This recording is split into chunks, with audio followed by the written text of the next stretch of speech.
Good evening. Welcome to the Clayton Crew, where we'll inform you of the issues for Clayton County and all the political happenings around the county.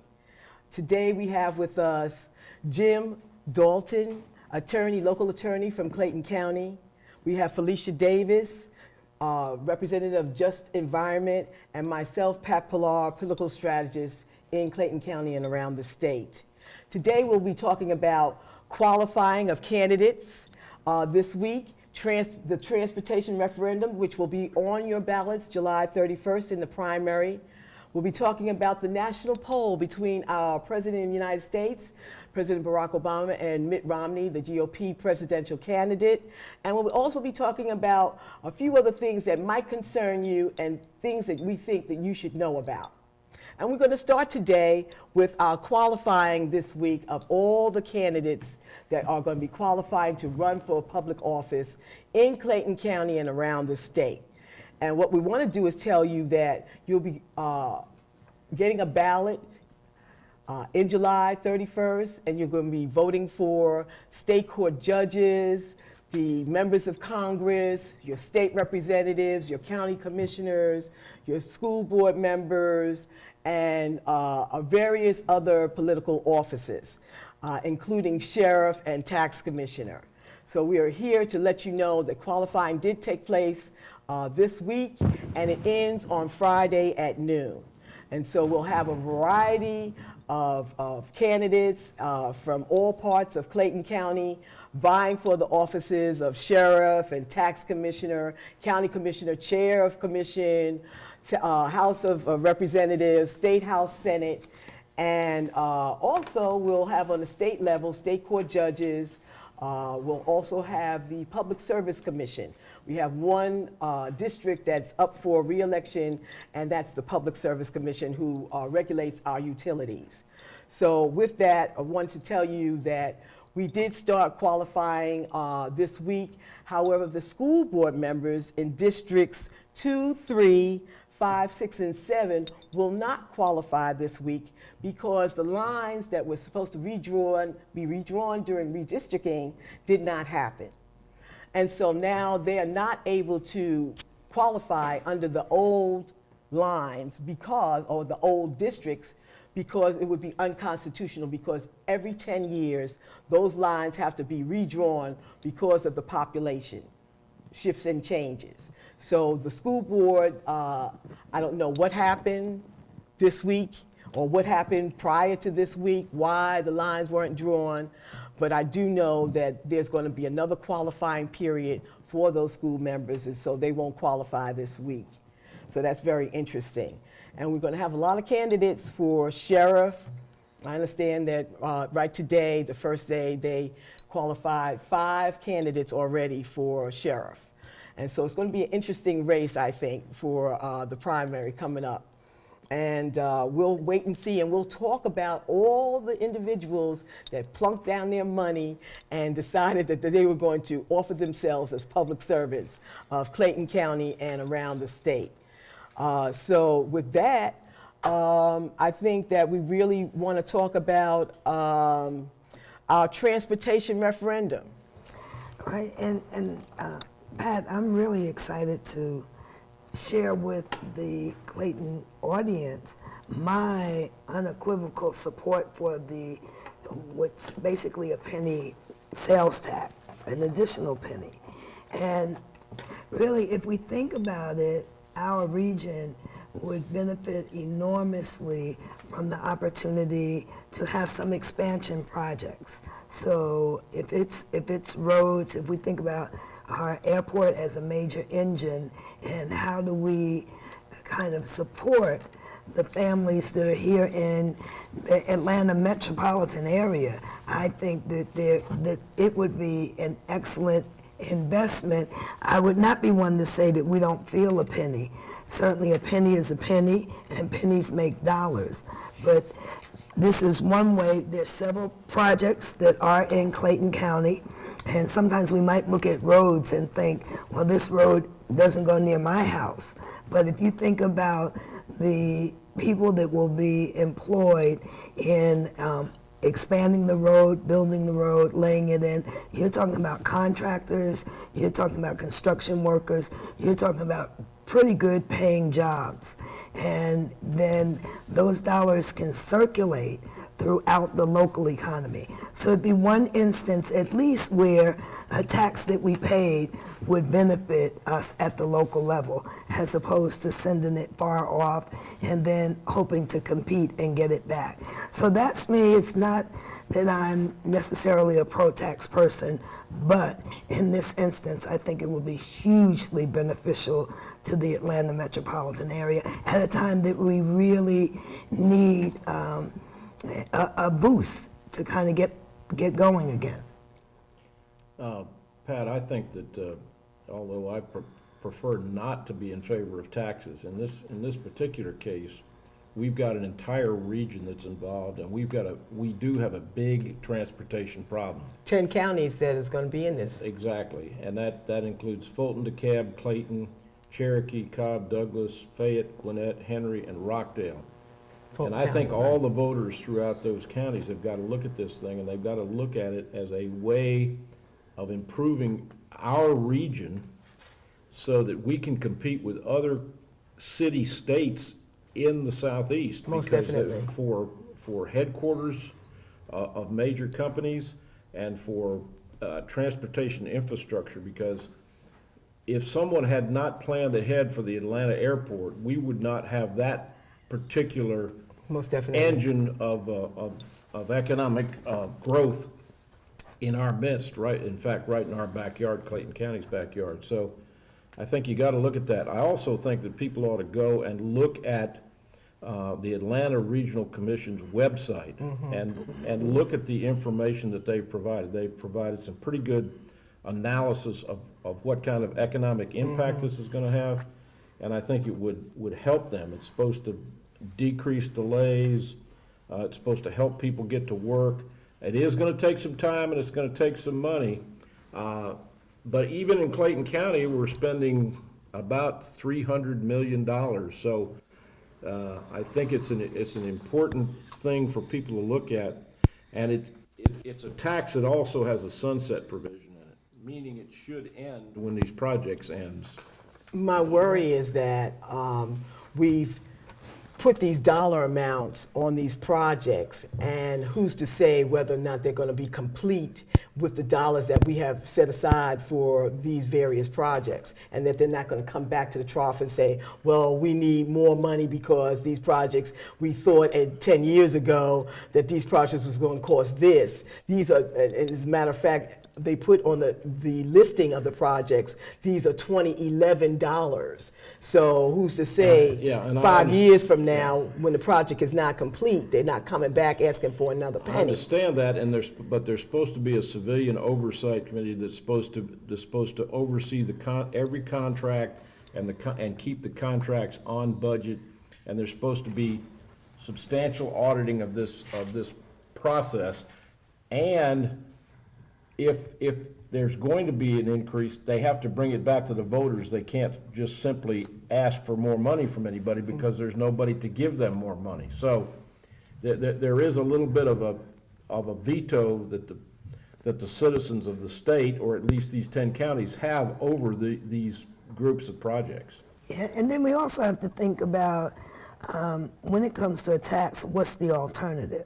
And in this case, when we look at our region, if we don't do something significant about transportation, the alternative is that we will start to decline. We will stagnate because and businesses will move away to other more progressive cities. That's Well, exactly you talked about economic growth, And when you compare us to cities like Charlotte or Birmingham. Birmingham, even Charlotte, the light rail systems, we can widen roads until we're blue in the face. And I'm not saying that it's something that's going to attract businesses or create jobs. When you're talking about economic growth, we have to move people. And when you are trying to attract industries here, they're wanting, as these projects, are they going to be able to move people in a way that we are not gridlocked on our road system? That's what the goal. analysis, but of course, the analysis from the Atlanta Regional Commission seems to indicate that we will get a significant bang for our buck, that we will in fact get decreases in delays, we will get improved ability for people to get to work, shorter times for them to get to work, or at least manageable times for them to get to work. Now, obviously, I just as an aside, I don't know about you, but I live 8 miles from my office, and I don't want to live any further than 8 miles from my office. And I think a lot of people need to be rethinking some of where they live and where they work, and that could also help this kind of effort. Well, during this economy, I don't know whether or not they're able to realistically think about, well, I don't want to work in Gwinnett. You have no choice because of the may not, economy. especially at this juncture. This is true, but and there are, if you look at the projects, even for Clayton, which is sorely in need of some sort of a transit system, at least it's included. So I wouldn't expect a penny tax that everybody in the region contributes to do all that we need in the county. So if these projects could be kind of a baseline, and then in the county, we're able to grow a little bit and kind of get going again, then we can build out from there. But without this investment at this particular time, when we also have an opportunity to leverage billions more. So it's kind of a moment in time where what we do with the sales tax will also leverage multiple other dollars that are kind of matching what we're able to do with the tax. So the time is now. I think that people are hesitant to kind of vote for another tax. People have been strained, but this is one that I think will really turn Atlanta around again and get us back on track. It's my hope. So we got to get out of this segment, but it is my hope that if your mindset is to vote, just really look at the projects, really think about the future of our region and say if we want to compete for industry to be attracted to our region, we're going to have to do something about our transportation system. So with that, we're going to talk about, Jim's going to talk about a national poll that came out yesterday. Well, thanks for giving this to me. You fed me this one perfectly. Washington Post ABC news poll came out and basically said that with regard to handling the economy, that Barack Obama and Mitt Romney were dead even at 47%. Now, I do submit to you that if the incumbent president is dead even with the challenger, that's a problem for the president. What did you said something about that before the program started. I said, of course, it's just a snapshot in time, but Jim also said that as will be that day in November. I think as we look, certainly the president now has years of experience as president. And the jury is out. I think our expectations in terms of the economic recovery were exceeded perhaps what anybody might have achieved. And I think even the president would acknowledge that the expectation was greater. I think perhaps some mistakes were made. But if I look over and check the motive and where the president was trying to go, I really respect the integrity of what was attempted. So unlike some that say, oh, the socialists or robbing from the rich to give to the poor or any of those constructs, I think there has been a serious effort to dig our nation out of a deep, deep hole that was caused by a number of factors, a couple of wars that we didn't pay for. And I don't blame not even President Bush. A lot of people say, oh, we went in and we did this. We did that as Americans. And I think for any of us to think that we can engage in certain activities and not pay for them, whether it's a war, whether it's an entitlement program, whether it's the security of our seniors, it's not realistic. So there has to be sacrifice, and sacrifice to me is best placed with those that can bear The burden. We're not going to let you continue to filibuster at this point. Well, on that note, we're going to take a short break and we'll be right back. The Clayton Crew will be right back. Don't go away. Welcome back. You're watching the Clayton Crew, and Jim, you were talking about filibustering. Well, I just wanted to bring up the fact that, number one, this poll, the parts that I've given you, there's some other things that are embedded in this poll. And not only are there some other things embedded in this poll, there's some other factual things that we have to take up. For example, the fact that the health care bill and that Obama's health care is before the Supreme Court right now is going to cause a tremendous problem, maybe for the president, maybe for the challenger. But somebody is going to be on the wrong side of that equation when the Supreme Court decides this, if they decide it before the election. Well, Secondly, Barack Obama has started a war with the Catholic Church, and I don't know that he can win that war based on the fact that we now have at least 43 Catholic dioceses are suing the United States of America on the basis of the First Amendment, the right to religious freedom. We have a real problem coming as this thing works its way through. So I think President Obama has certainly got his work cut out for him, and it's certainly going to be. You couldn't be more wrong. First of all, I could be more wrong. You couldn't be more wrong. First of all, if we look at the so-called Obamacare, if you look inside of it, it polls very favorably with almost all people, if you look at what it actually does. People like the idea that they can keep their kids on their insurance. And I know a few people that have. People like the idea that you don't have these pre-existing conditions. People like those elements.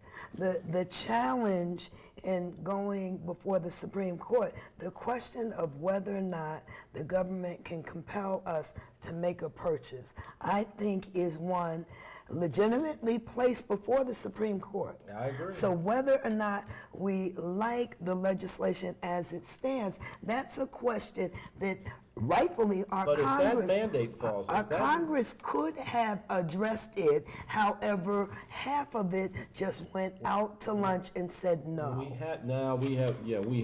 have two things. We have the mandate on the one hand, and then we have the fact that there's no severability clause in the Obama Health Care Act, and therefore, if that mandate falls, look, the the entire act falls. The same people that whine about the mandate are the very same people that say this group of folks do not carry their own weight. So there's a concern. You're covering 30 million people without insurance. Why are we going to continue? We're already covering those You're going to people. pay it one way or the other. You're going to pay it one way or the other. We were covering Even them.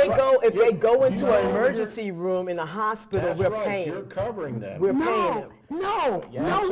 No, we are not. Because responsible people that are working, hold on, responsible people working that pay their bills, they don't go. They don't go. They go to the don't doctor. go. They have I know wellness. tons of people in positions where they don't have insurance. You want to make, what They you don't want to do go. is you effectively want to make health care a constitutional right. That's what you want. No. We're going to pay. No, We're going to pay for it no, one way or the other. no. Either they're going to Well, go that into the may- emergency room, No, or they're going to have some no, sort of health it's- care benefit that pays for their doctor No, visit, as no. opposed to an emergency care, which pays It's costs not an 10 entitlement. times more, It's and not then an we entitlement. bear the burden in that, because now we're going to pay a higher rate when we have to utilize those same services. It's a responsible approach to taking care of a necessity. So How now, can it be a some- responsible approach to take $500 million out of Medicare in order to fund this Obamacare and take seniors and say to them, you're going to have to pay a higher premium, or you're going to have to pay a higher copay, when they've in fact promised this to senior citizens Oh, previously? that's very, listen, the reality is, right? Oh, I The don't know reality that when they is, start that we, reality no, we only, there is, in a time, especially at this particular moment, right? We are not running, we're running deficits. We are not, so we're looking for a way to cover the fact that we have a large number of people that are uninsured. We have a nation that is less healthy than it could be. We have to come with a comprehensive solution. Could it have been better? Yes, if half of the people that just said no had Come up with some contributed solutions, to the solution. and they we didn't. needed a bipartisan effort to address the large, there is nothing more important in life than health.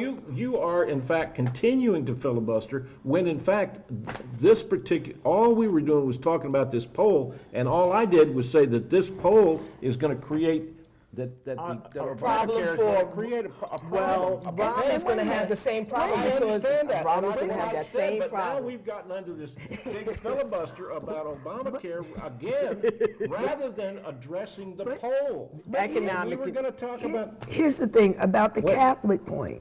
If we're talking about religious freedom, the move that the president, that the administration made, only enables someone that would happen to be working in an establishment run by the Catholic Church to exercise their own religious callings. Well, So, in other words, because I work for a Catholic hospital does not mean that I'm Catholic. It doesn't mean you're Well, is it- Catholic, but it also doesn't mean that the Catholic Church should be required to provide you in your health care with the ability to abort a baby when the Catholic Well, let me Church just say does this. not believe in abortion, period. All right, let me They're just a let's church. stop. A We got to get out of hospital this. and a church are different. We got to get out of this segment, but this is just a rousing conversation. But we got to get out of this segment. We're going to talk more about this as the weeks come up. We're going to take a short break, and we'll be right back with you.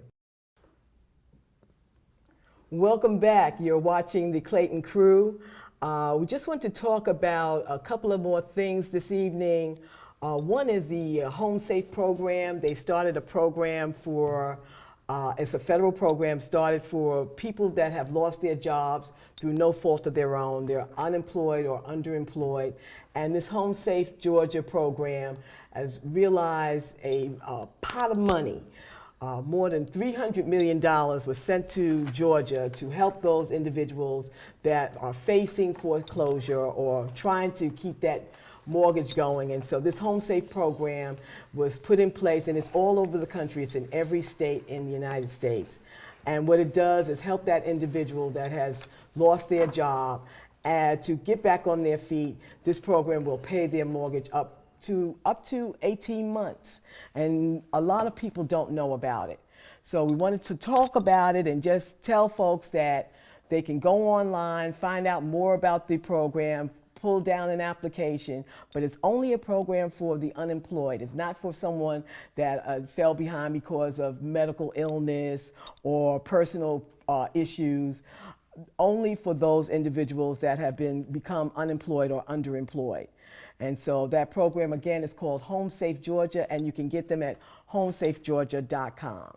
Yeah, how long has this program been, How long has it been funded? Do we know that? I think probably in the last year or 6 months. Because there's a lot of people who were out of work and have already lost their homes, and here's money. It's a travesty that there is money sitting in a pot in the state of Georgia that's supposed to be used for a particular thing, and yet they've only used less than 10% of it. What is going on with with the government of our state? We did not get this information. I just happened to get this information from my lender when I fell behind when I lost my job.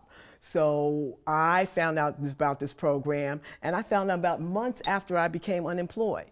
So I think it's a disservice of our elected officials and our state agencies, our Department of Labor, which they're the ones that find out already firsthand when a person becomes unemployed. They go to the Department of Labor to file for their unemployment benefits, and there was no information given to me from the Department of Labor. Well, it just means that, and I've heard Commissioner Butler speak before, and he's spoken about how antiquated their computer system is.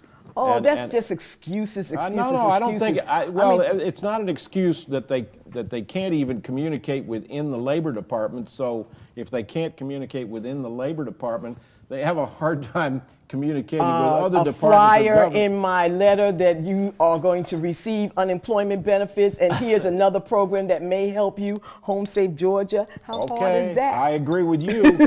I agree with you, and I think I'll go back to it. I think it's a travesty that people were not informed about programs that are available, and how are they going to know about them unless the government informs them, which is, this is another. We did a poor job. And we didn't do a poor job. No, they did a poor job in terms of not allowing these individuals that became unemployed through no fault of their own to have that information. The Department of Community Affairs, which really regulates this program, really gives the information out, should have been working hand in hand with the Department of Labor. That's probably right. And those are two state agencies that failed at doing that. We also have to note that there have been several attempts to address that particular problem with people in trouble with their mortgages. And so it's really a challenge, and the jury's still out as to whether or not this program works. Right, So you don't know. As people investigate what options they have at a very difficult time. I mean, you have the banks. If you can get through the paperwork that the banks are requiring you to put forth in terms of getting a loan modification or forbearance, you need that. But I got to get out of this segment because I want to talk about one more thing. Those individuals that are working for the school system under private contractors now have found out that the Department of Labor, Georgia Department of Labor, under Labor Commissioner Mark Butler, they have decided to change the policy where those individuals historically would get unemployment when they're out of work for the summer.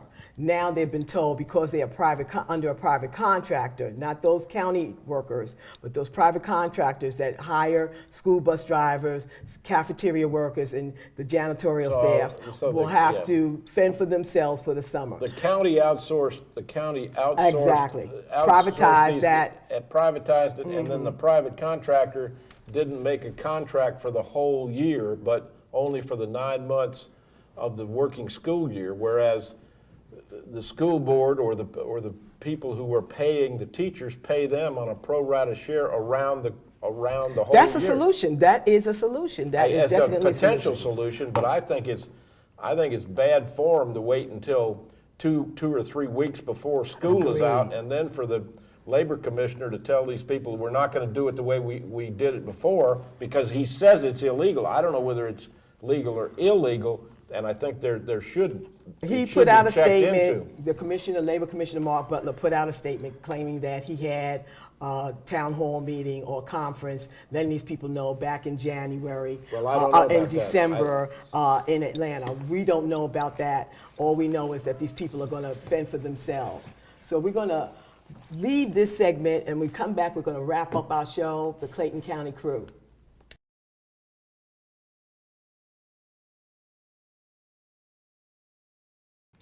Welcome back to the Clayton Crew. Just want to give you a bit of information that we will be airing the Clayton Crew twice a month. And we want to thank Kevin Thomas for having the vision in preparing and really developing this idea of bringing the issues to the Clayton County residents. We wanted to really educate and inform and make certain that you exercise your right to vote.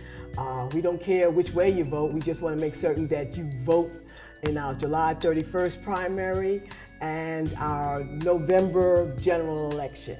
And so with that, I'd like to thank our panelists. We've had a rousing discussion this evening, and we're hoping that you'll tune in next time so you can hear more of the topics. We do have an email address, just in case you want to drop us a line or ask a question.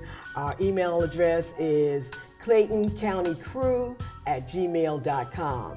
And with that, I want to thank our panelists, Felicia Davis, just extraordinaire in activism, representing Just Environment, and our wonderful, rousing Jim Dalton, Clayton County attorney that really has brought us a different perspective this evening. And we're going to continue this discussion the next time we come back. So hopefully you'll tune in and join us. And if you have any questions, get us at claytoncountycrew@gmail.com. We look forward to seeing you next time. Good evening.